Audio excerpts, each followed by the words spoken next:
This conference will now be recorded.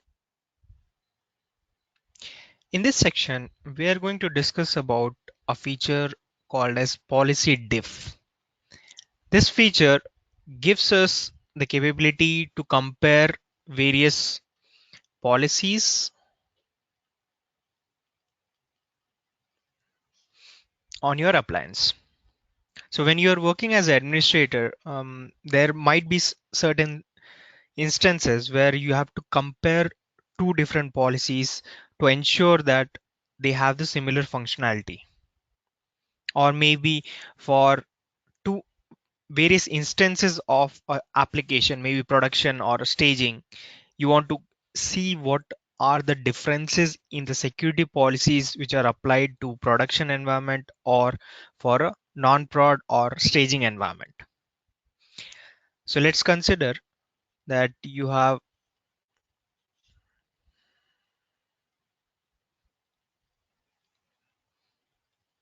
security policy A with, let's say, file tab is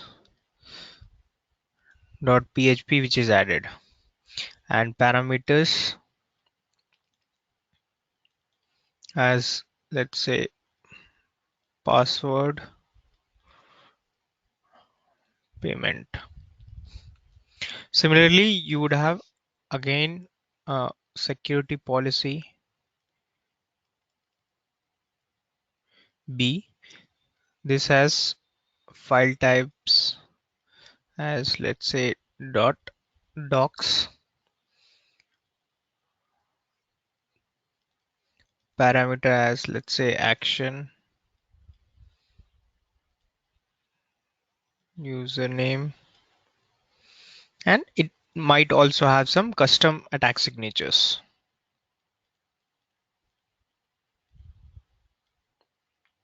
So when you give both of these security policies as an input to policy diff function,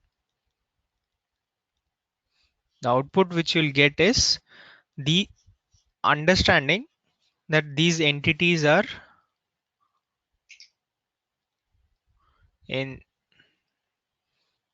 policy A, and then these entities in policy B. So some entities might only be in your policy, one policy, and might not be present in the other security policy. So this feature helps you to compare two different security policies. Now, when you are trying to compare two security policies, it has certain requirements.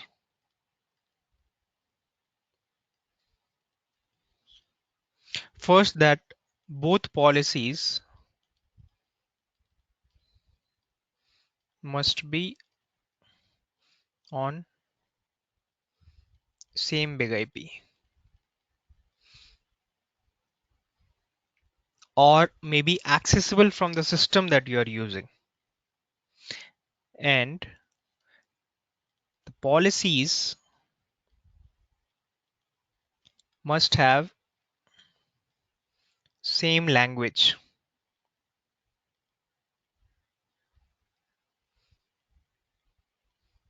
So while creating our policy, we have seen our previous sections, we select the language encoding.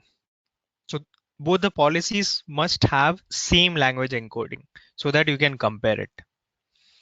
And then policies must have same protocol as well. So it could be HTTP or it could be HTTPS. And then policies must have same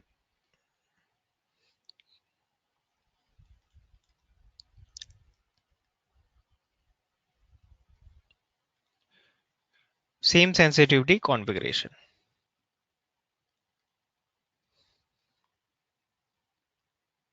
These are certain requirements to use the policy diff feature. Now, when you're using policy diff, it has different working modes to ensure that you do not make any changes on the original security policy, or if there is a need to revert back to a old version after you have changed something in your security policy, the policy diff provides three working modes.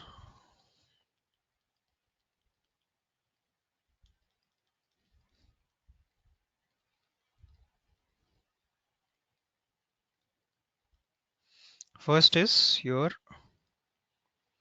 work on copy, then work on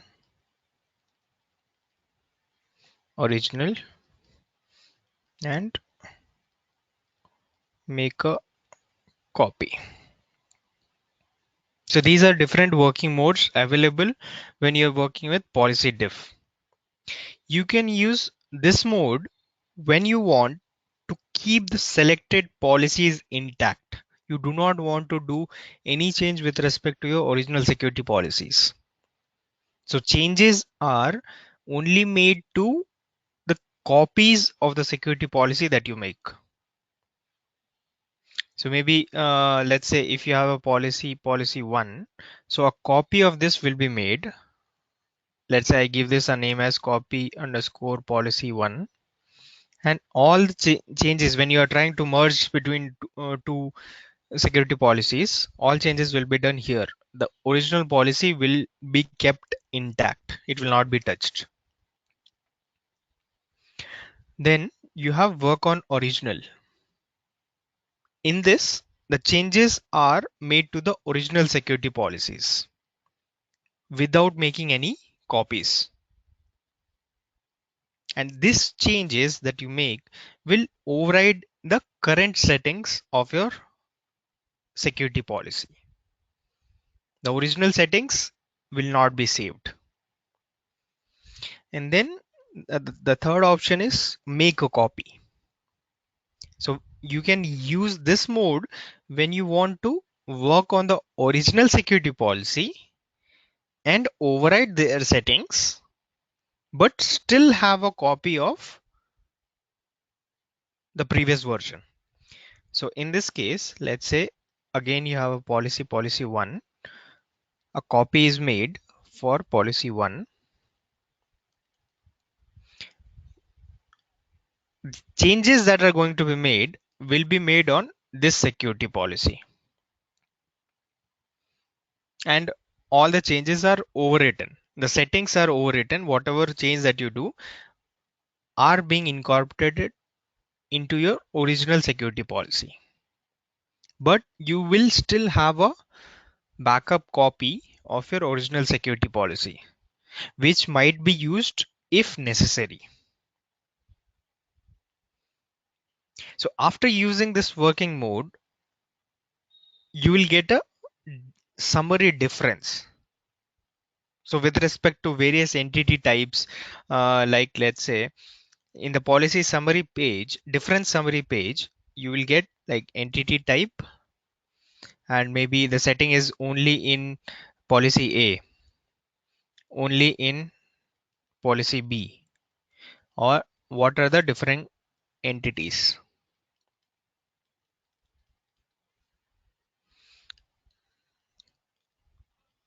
Let's say blocking mask, or maybe you consider brute force. Let's say HTTP checks. So which is enabled only on A or maybe only on B.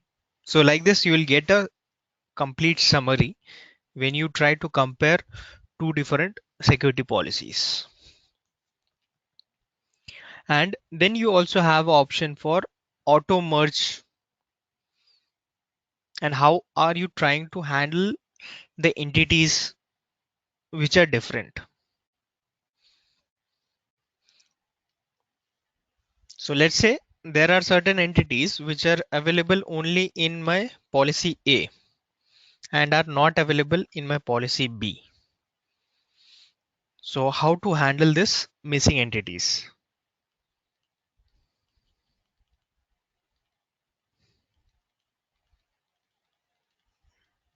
So when you're working on merging the security policies, you will get two options. One, add all unique entities from, say, policy 1 to policy 2. So entities which are present in policy 1 and are not present in policy 2 will be copied over to policy 2. So you have to select this feature. Uh, The second option is add all unique entities from policy 2 to policy 1.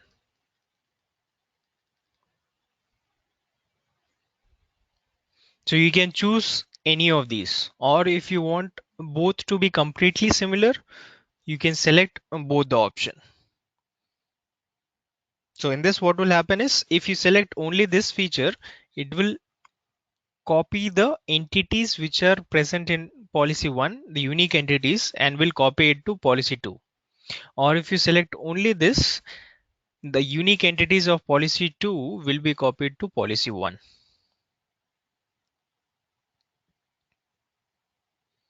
If you don't want to merge any of the missing entities, then you can leave both these checkboxes blank. Similar to this, you also have option to decide what should be done for the common entities.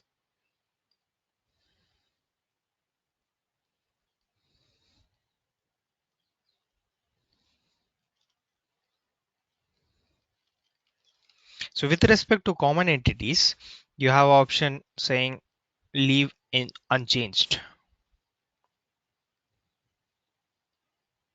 or accept all from policy A to policy B, or accept all from policy B to policy A.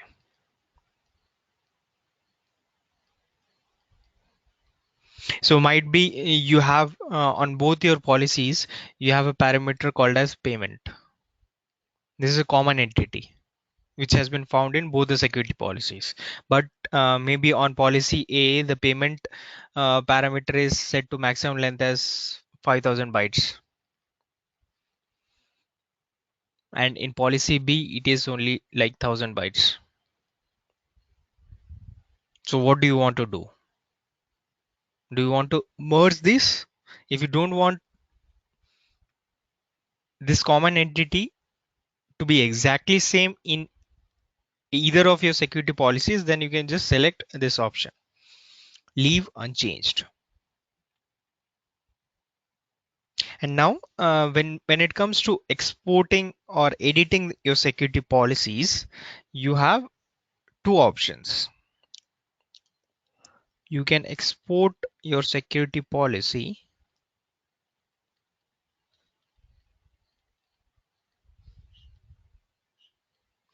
in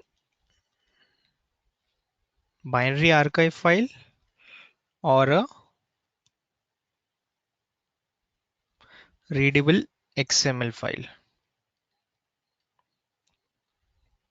So this basically allows you to even compose a security policy by yourself in a XML format and just have it imported into ASM.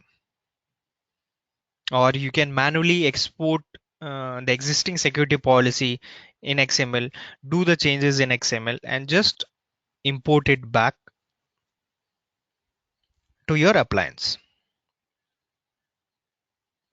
Now, if you choose to export the security policy as a XML file, you can select the option to export it in a compact format.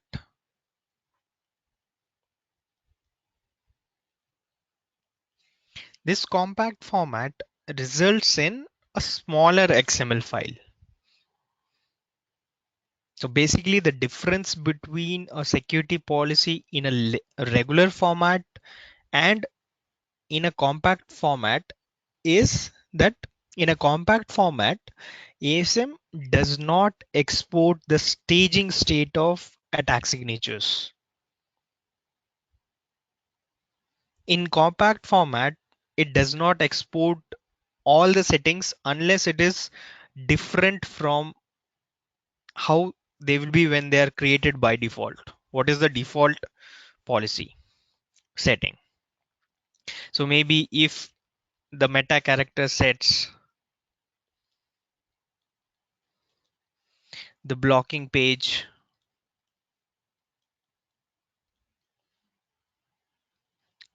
learn, alarm, and block flag settings, unless these are different from your default settings, these will not be extracted, because by default it will be assumed that this is the default setting. The response pages.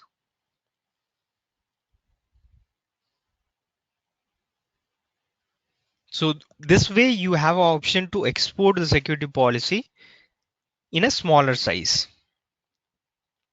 And when it comes to restoring your policy, you also have a policy history feature